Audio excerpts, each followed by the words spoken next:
Howdy, Banjo Ben here at banjobenclark.com. Thank you for joining us today. If you've been on the site very long, you've heard me talk about a certain banjo player, my favorite banjo player, who happened to be a teacher of mine for a couple years.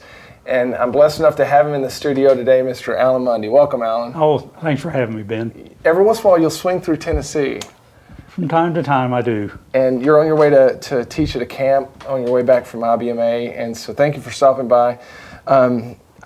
Man, you know, there's so many things about your playing that so many people want to know so much about.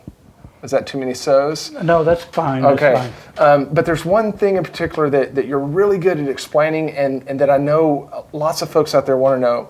And what you're going to talk to us about today is what you call fretboard geography. Right. Right? Right. Or how to know how to play the right notes. Right. How to know where to put your fingers. How to know where to put your fingers. Right. Wouldn't that be great if everybody just knew that? I've been working on it for a long, long time. Well, good. So you have a way of explaining that you said that students tend to catch on pretty quickly. Right, right. Well, you know, for years and years I've tried to teach, and I would always teach these concepts separately, you know, sixths and thirds and just all the intervals you can play. And stupid me realized at some point that it's just parts of these large diatonic chord systems that are relatively easy to learn. And actually a lot of your players probably already know some of the shapes, but they've never just applied it in a systematic way. So what we might do is just look at the banjo and take one string and just look at one string. If we played the G string and just play a scale, the G scale on the G string, just up the string, so it's like this. So it's important to know those spots. Right. You know, those are, I call them, this old joke about walking on water. You know, the guy that can claim he could walk on water, and he says it's easy if you know where the rocks are. Well, these are on the third string on the banjo in the key of G. These are where the rocks are. And as a student of the banjo, you need to know where those rocks are. Right. Okay, now if we go over to the second string, and we played the G scale, the notes of the G scale, starting on a B note, and we did the same thing over here. All right, and then we come over to the first string, do the same thing, starting on a D note of the scale, and just play the G scale on the first string. We get these notes right here. Now, if we put all those together, they come out as these chord shapes. And wouldn't you know it, that's where we get our chords from. Yes.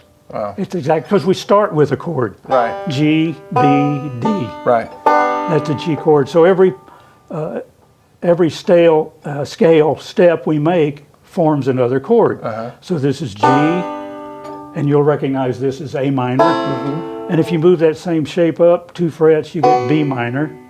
Then you do a bar, that's C. There's D, E minor.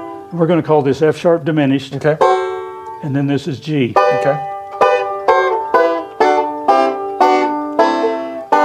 So you get these series of chords that are called the diatonic chords. And diatonic just means of the scale or through the scale.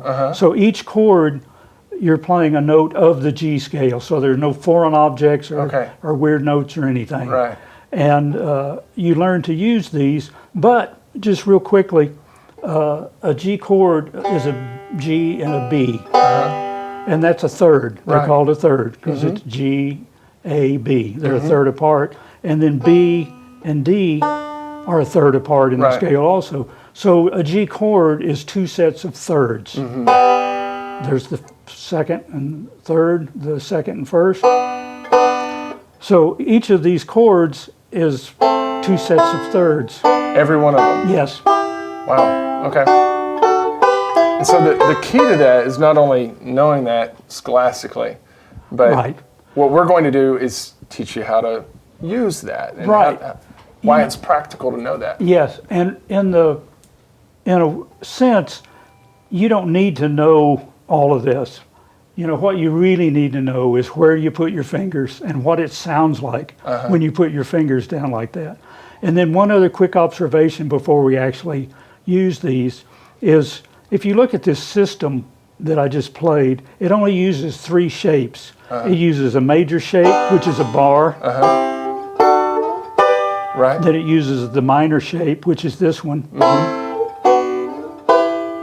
And then it uses 1 diminished shape. Okay. So each system we're going to look at has 1 major shape, 1 minor shape, and 1 diminished shape. So you play this whole system with just 3 shapes. Okay. So if you can learn 3 chord shapes, then you can learn all these diatonic chords, or diatonic shapes. yes, And then the key to that is what do we do with them? exactly. And that's what we'll get to. All right, great. Well, I'm excited to jump into it. All right.